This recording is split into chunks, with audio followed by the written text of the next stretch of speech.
My name is Allison Hayes, and I am 36 years old.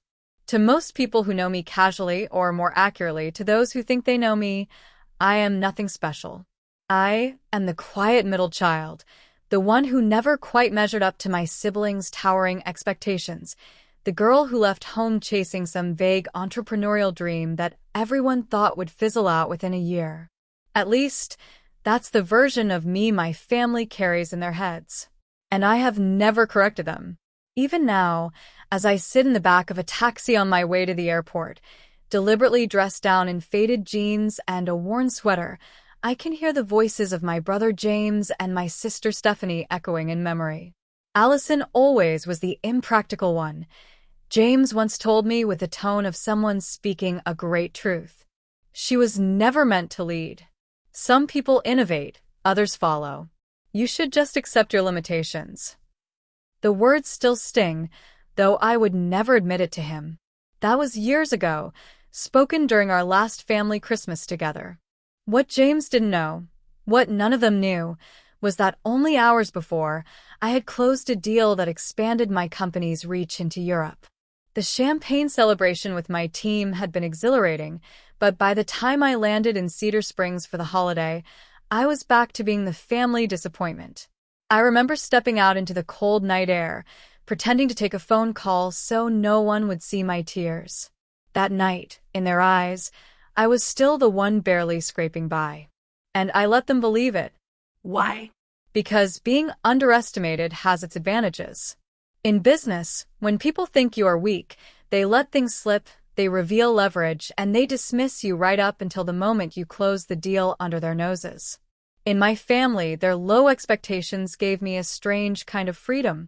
I never had to explain my choices or justify my success according to their rigid definitions. But beneath that strategic advantage was another truth, one I kept hidden even from myself. Their judgment hurt me deeply. So I built walls. I created a persona they could accept, quiet, modest, underachieving, and behind those walls I built an empire worth $50 million. And now, as the plane descended into the small airport near my hometown, I was on my way back into that carefully maintained lie. The taxi ride through Cedar Springs was like a journey through a snow globe of my childhood.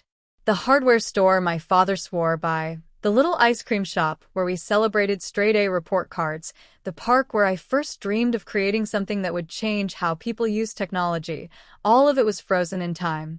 Cedar Springs hadn't changed. But I had. When the taxi turned down the familiar street and pulled up to the white two-story colonial with its blue shutters, my heart skipped. The maple tree I used to climb still loomed in the yard, branches spreading wide like open arms. The house looked exactly as it had when I left, except for a new roof. I paid the driver, tightened my grip on my duffel bag, the deliberately worn one I had chosen over my designer luggage, and walked the path to the door. Before I could knock, the door opened, and there was James. Cashmere sweater, pressed slacks, expensive watch. He looked like a magazine ad for responsible success. His eyes flicked over my outfit, his mouth twisting into a satisfied little smirk. "Finally," he said, stepping aside. "We expected you hours ago. Did your flight get delayed? Or did you have to take the bus from the airport?" I forced a polite smile. "Good to see you too, James." He gave me a brief, stiff hug before reaching for my bag. The way he hefted it, noting its worn edges, made it clear he saw what he wanted to see. The struggling sister. "You're in your old room, of course," he said, tone brisk. "Nothing has changed there. I've been here since yesterday setting everything up. Stephanie and Andrew will arrive tomorrow." He glanced at me sideways. "You know, if you need any help with expenses while you're here, just let me know. I know taking time off must be difficult for you financially." I could have corrected him. I could have told him my executive team was handling operations while I was away, that my bank account held more money than his entire firm's quarterly bonus pool. Instead, I nodded. "Thanks, James." Inside, the house smelled like cinnamon and old wood. Dad was dozing in his recliner, thinner than I remembered. Mom was in the kitchen, moving slowly after her surgery. When she saw me, Her face lit up, and she pulled me into a hug. "Allison, sweetheart," she said warmly. Then she paused, searching for something nice to say about my deliberately plain appearance. "You look healthy. Are you eating enough on your budget? You know you can always call if you need help with groceries." "I'm fine, Mom," I assured her, settling her into a chair. "Tell me about your recovery." James hovered like a self-appointed authority, flipping through a binder he had compiled on care facilities and treatment options. He narrated terms and costs with the tone of someone explaining things to a child. It was clear. In his mind, he and Stephanie were the responsible ones, the providers, the successful children. I was just there for moral support, maybe a token contribution if I could scrape one together. And for now, I let them believe it. That night, James arranged for a catered dinner instead of letting Mom cook. The food was impressive, and Mom praised his thoughtfulness. I offered to help, but James waved me off as though my cooking could never measure up. The next evening, Stephanie arrived with her husband Andrew. She swept into the room like a gust of perfume and pearls, her blonde hair perfect, her dress tailored, her voice carrying as she declared, "We're here, and we brought gifts." Dad received a bottle of expensive scotch. Mom got a silk scarf. James a leather portfolio. And me, a mid-range department store gift card. Stephanie smiled at me with mock concern. "I thought you could use this. A few professional pieces for job interviews. It's important to make the right impression." "Thank you," I said evenly, sliding the card into my pocket. Andrew puffed out his chest. "And I just made partner at the firm. We're redoing the kitchen, Italian marble everywhere." The conversation revolved around their achievements. James's promotion, Stephanie's charity gala, Andrew's golf tournament win. When they turned to me, it was with condescending questions. "So, Allison," Stephanie drawled, sipping wine. "Any developments in your, what is it you do again?" "We design small business solutions," I said vaguely, spearing a potato. "Still freelancing?" James asked. "I know a few people who might need basic websites. Nothing major, but it could provide steady income." I nodded politely. Inside, my pride simmered. My freelance work had been valued at $50 million. But here, I was still the failure. The next morning, James called the family together for a formal meeting in the living room. He had set up his laptop and a projector, the title slide reading, parental care options and financial considerations. Stephanie and Andrew sat side by side, polished and poised. Mom and Dad were in their usual chairs. I took the wobbly ottoman in the corner. James clicked through slides of luxurious facilities, each with higher costs than the last. "Of course, premium care comes with premium costs," he said smoothly. "We need to address the gap between Mom and Dad's retirement income and the expenses." Andrew leaned forward, numbers ready. "Stephanie and I can cover 40%. "I can manage 45, James added. "That leaves 15%, about $1,200 a month for Allison." All eyes turned to me. Stephanie gave me a pitying smile. "If that's too much, maybe you can contribute in other ways. Visits, personal care. We don't want to create hardship." James added, "Maybe $500 a month would be more manageable for you." I smiled thinly. "How generous of you." Dad frowned at me. "Do you even have a steady job now, Allison?" Before I could answer, James jumped in. "Actually, my company has an entry-level marketing position opening. It would provide stability. Modest salary, but for someone in Allison's position." Stephanie's eyes sparkled. "That would be perfect for you. A real job with a real company." The condescension pressed against me like a weight.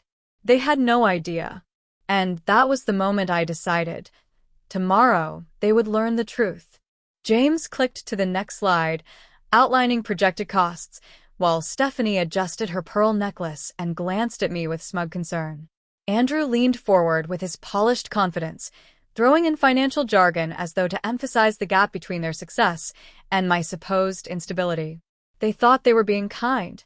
They thought they were making room for me to participate without embarrassing myself. But what they were really doing was writing my story for me, sealing me into a box I had outgrown a decade ago. Can you manage the 500 per month, Allison? Andrew pressed, his tone more managerial than brotherly. I leaned back on the ottoman, crossing my arms. I'll need to make a call first, I said. James frowned. Now isn't the time for personal calls. We're in the middle of important family business. I ignored him and dialed. Margot picked up immediately. Hey, it's me. Everything's set for today.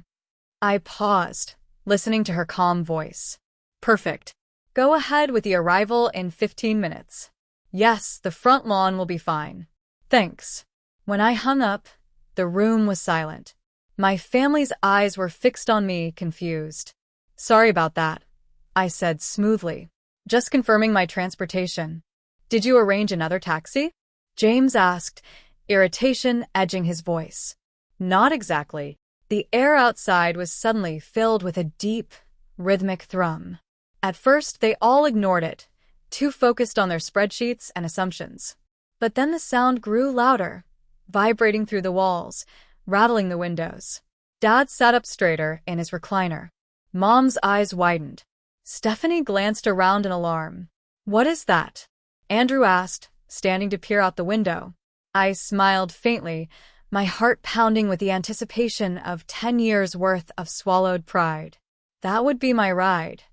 The sound swelled until it was unmistakable, the heavy, whirling chop of helicopter blades. The dishes on the sideboard trembled. Papers fluttered off James's neatly stacked binder. Stephanie gasped, rushing to the window. It's landing on the lawn. James stormed over, disbelief plastered on his face as he watched the sleek black helicopter descend gracefully onto the grass, blades whipping the air into chaos. Can't even afford a car, James had joked earlier. And now, the machine touched down in a storm of leaves and noise, its polished body gleaming in the morning light.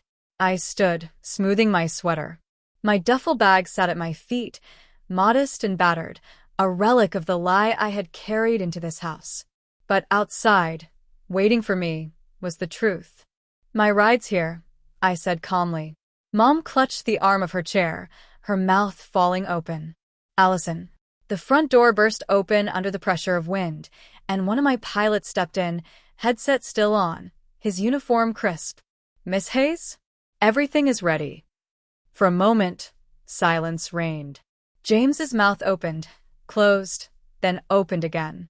Stephanie swayed, clutching the back of the couch. Andrew looked from me to the helicopter and back again, trying to reconcile the story they had always believed with the reality unfolding in front of them. I lifted my duffel bag with ease, slinging it over my shoulder. Now, I said, my voice calm but steady with all the years I had waited for this moment, let's talk about care options. The room spun with shock, disbelief, and something else, fear. Because in that instant, they realized everything they thought they knew about me was wrong.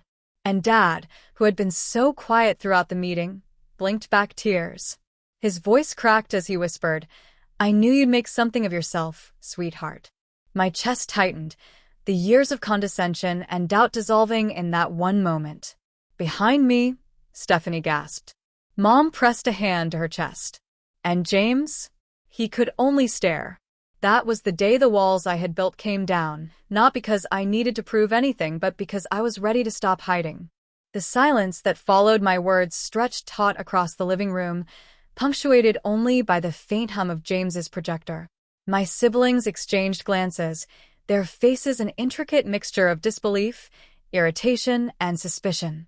Stephanie leaned forward first, the sharp edge of her perfume reaching me before her voice did. Allison, she said, her tone syrupy but tight. We're in the middle of an important discussion. If you have something to add, then add it. But this isn't the time for jokes or distractions. I'm not joking, I replied evenly, folding my hands in my lap. I've already arranged for a team to arrive. They'll be here shortly. You'll see for yourselves. Andrew frowned, tugging at the cuff of his neatly pressed shirt. Arranged for what exactly? Before I could answer, The low rumble of engines echoed from outside. Tires crunched over the gravel driveway. My parents shifted in their chairs, curiosity flickering across their faces. James scowled, snapping his laptop shut with unnecessary force. "What did you do?" he demanded. "Something practical," I said calmly. "Something real." Through the front window, a convoy of sleek black vehicles rolled to a stop on the lawn. The polished sides gleamed under the morning sun. My mother gasped softly, pressing a hand to her chest. Stephanie's perfectly lined lips parted, though no sound emerged. Andrew rose halfway, as though uncertain whether to stand or remain seated. The doorbell rang. "I'll get it," I said, standing with measured ease. The anticipation buzzing in the room pressed at my back, like static. When I opened the door, Margot stood there, impeccably dressed, her clipboard in hand, her expression composed but authoritative. Behind her, uniformed staff began unloading presentation boards, architectural renderings, and a scale model encased in glass. "Right on time," I said. Margot inclined her head politely. "Shall we set up in the living room?" "Yes," I replied, stepping aside to let them in. The sight was surreal to my family. Men and women in matching suits carried in displays, laying them out methodically. A polished scale model of a sprawling facility, gardens, fountains, walking trails, was placed carefully on the coffee table, dwarfing James's little projector setup. Stephanie blinked rapidly, her composure slipping. James's jaw clenched so hard the muscle twitched. "What is all this?" he snapped. I smiled faintly. "An option you didn't consider. A facility I happen to own." The words detonated in the room like a controlled explosion. "You what?" Stephanie's voice hitched, sharp and incredulous. "I own this," I said, gesturing toward the model. "The building, the land, the program. Every brick, every salary, every detail, funded and overseen by me. It's called Serenity Grove, and it was designed for families like ours, for situations exactly like this." James laughed, but there was no humor in it. "You can't be serious. Allison, this is absurd.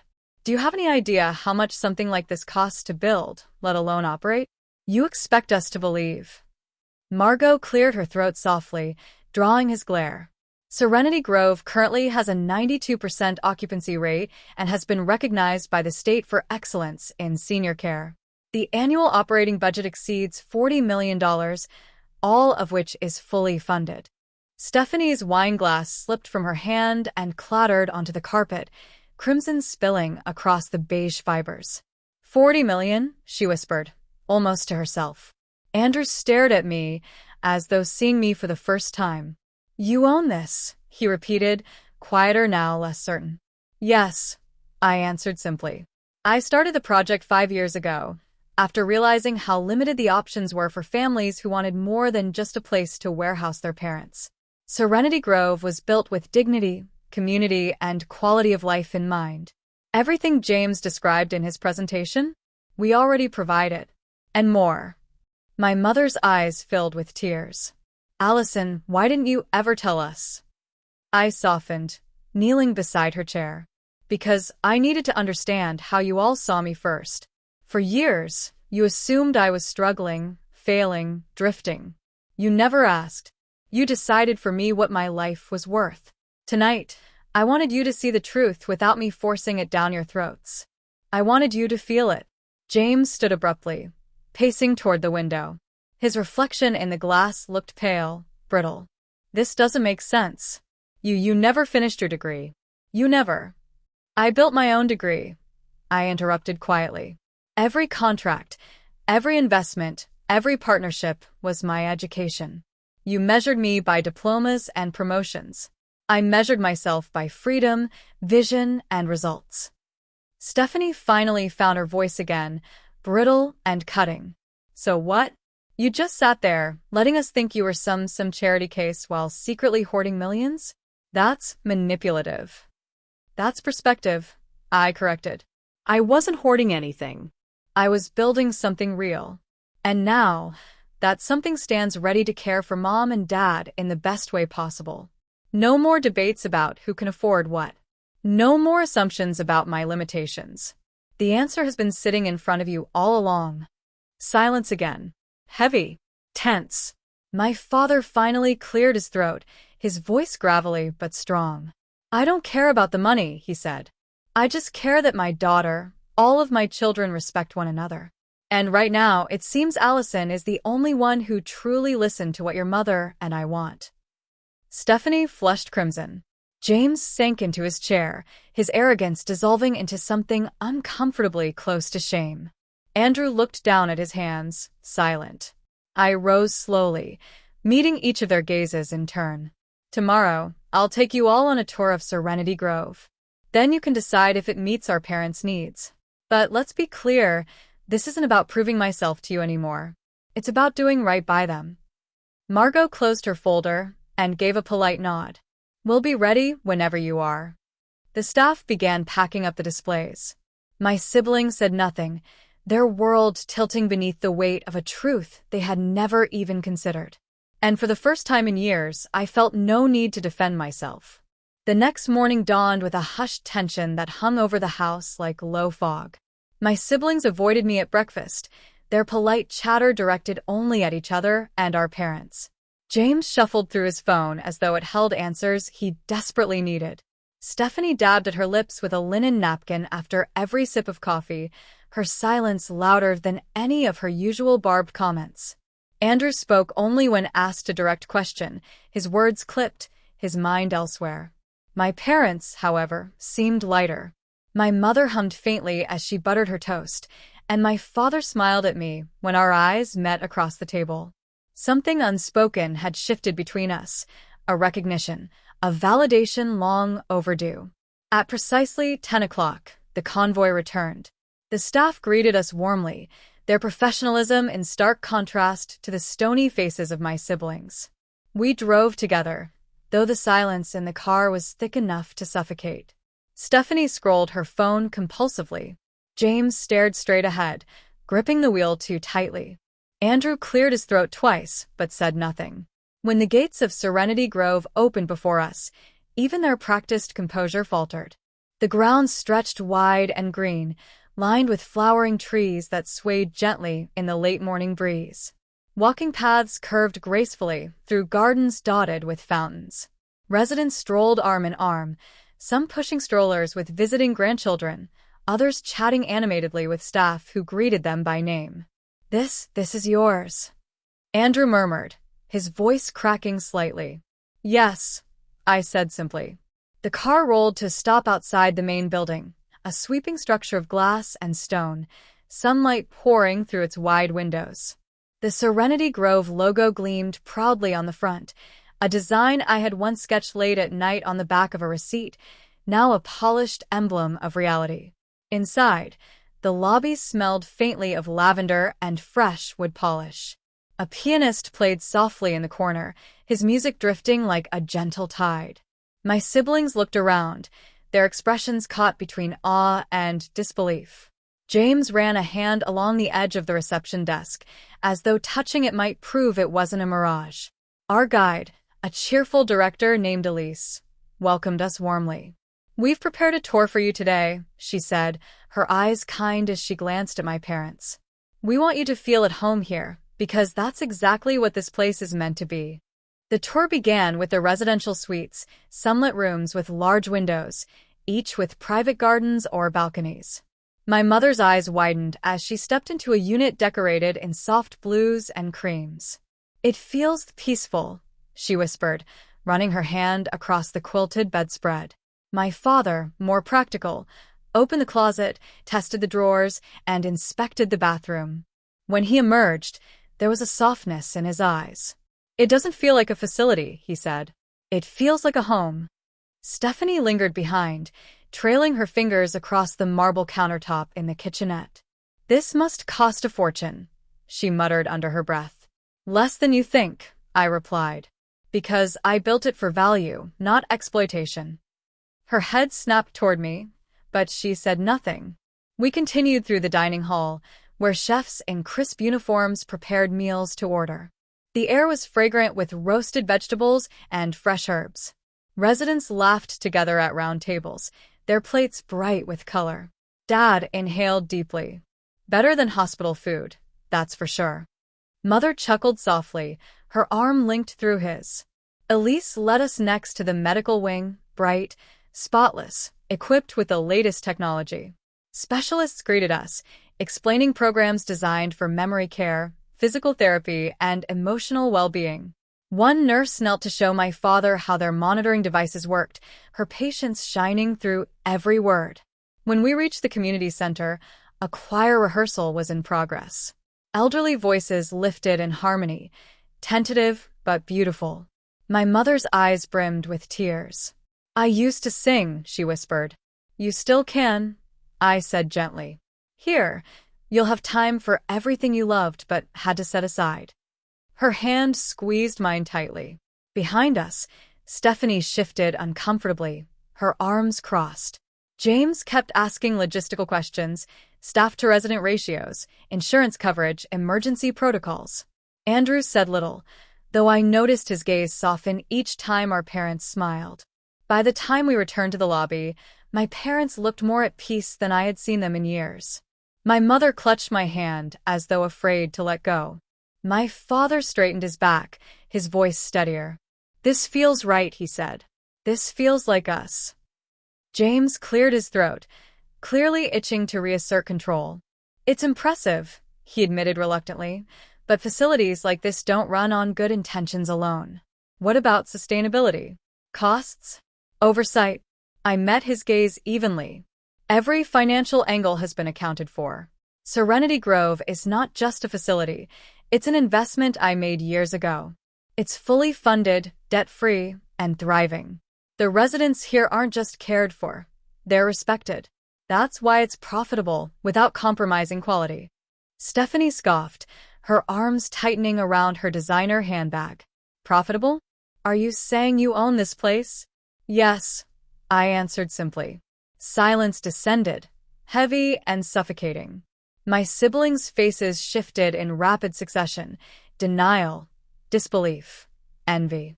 Andrew's brows knit together as though recalculating every assumption he'd ever made about me. James's jaw tightened, his composure cracking. Stephanie blinked rapidly, as if refusing to let reality sink in. "You can't be serious," she said finally. "You, who couldn't even afford decent clothes last Christmas.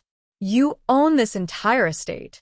"I own it," I repeated, my voice calm, steady. "And several others across the country. Serenity Grove is just one part of my company." My father let out a sharp breath, his hand trembling as he reached for mine. "Allison," he whispered, tears filling his eyes. "You built this? You, our daughter?" I nodded, my throat tightening. "Yes, Dad. I wanted to give people dignity, especially those society writes off too soon. I wanted to build something meaningful. And I did." His tears spilled freely now, his weathered face breaking into a smile that carried pride I had never seen before. "I'm so proud of you," he said, his voice cracking. "So proud." My mother's hand covered mine, her eyes glistening. "You hid all of this, all these years?" I swallowed hard. "Because every time I came home, I was reminded I wasn't enough in your eyes. You believed James was the leader, Stephanie the success story, Andrew the steady one. And me? I was the impractical dreamer, the failure. I didn't want to keep proving myself to people who had already decided who I was." Stephanie's cheeks burned red. "That's not fair." "Fair?" My voice cut sharper than I intended. "Was it fair when you handed me a gift card for interview clothes, assuming I couldn't dress myself? Was it fair when you laughed about my apartment without even asking where I lived? Was it fair when James offered me a pity job in his firm, as though I had no career of my own? You never asked, never listened, you just assumed. And I let you, because it was easier than fighting the image you painted of me." James's face hardened, his pride stung. "So, you're saying you're some kind of tycoon now? That we've been wrong all along?" "I'm saying you never knew me," I replied softly. "But Mom and Dad will. From now on, they'll know the truth, and they'll never need to doubt that they'll be taken care of." My parents embraced me then, both of them holding me tightly. My father's tears dampened my shoulder, my mother's sobs shaking her frame. "You gave us this," she whispered. "You gave us peace." Behind them, my siblings stood frozen, their carefully curated self-images unraveling with every passing second. Stephanie's lips parted as though to protest, but no words came. Andrew rubbed the back of his neck, looking anywhere but at me. James's nostrils flared, his silence louder than his condescension had ever been. As we walked back outside, the staff had arranged a small reception on the terrace, refreshments, fresh flowers, and a banner that read "Welcome Home, Mr. and Mrs. Carter." My parents gasped at the sight, their hands squeezing mine with childlike excitement. "Welcome home," I said softly, guiding them forward. Dad's voice broke as he whispered, I never thought my failure of a daughter would be the one to save us." Tears blurred my vision, but I smiled. "I was never a failure, Dad. I was just waiting for the right moment to show you." The choir inside swelled with music, drifting through the open doors, wrapping us in warmth. For the first time in years, I felt like I belonged, not as the forgotten middle child, not as the family's disappointment, but as myself. And as my siblings stood in stunned silence on the terrace, I knew this was only the beginning of their reckoning. The terrace air felt heavy with silence, the kind that stretches until someone forces it to break. My parents were still glowing with joy, their hands linked together like teenagers, their eyes misted with gratitude. But just beyond them, my siblings looked like statues, frozen, stiff, expressions cracking under the weight of realization. James was the first to move. He adjusted his cufflinks, his old reflex, whenever he needed to regain control. "Well," he said finally, voice clipped. "That was unexpected." Stephanie forced a brittle laugh. "Unexpected? James, it's..." She glanced at me, searching for the right word. "It's unbelievable. That you would... Allison, we never imagined you were capable of something like this." I tilted my head, studying her carefully. "Capable," I repeated softly, "as though I've spent my life proving otherwise." Stephanie shifted uncomfortably, her pearls catching the light. "I didn't mean it that way. I just meant you never told us." "Would you have listened if I had?" I asked. The question landed like a stone dropped into still water. Even Andrew, usually the peacemaker, had no immediate answer. My mother squeezed my hand, her voice trembling. "Allison, you don't have to fight. Not tonight. Let's enjoy this moment." But the moment had already cracked open, the years of patronizing comments and quiet humiliation spilling into the air like smoke. James's jaw flexed. "So, what, you're some hidden mogul now? Building empires in silence? And yet you still let us believe you were struggling? You let our parents worry. You let me," his voice rose, "carry the weight of responsibility when all along you could have stepped up." I turned to him, calm but unyielding. "You didn't carry responsibility, James. You carried ego. Every binder, every chart, every speech. It wasn't about them.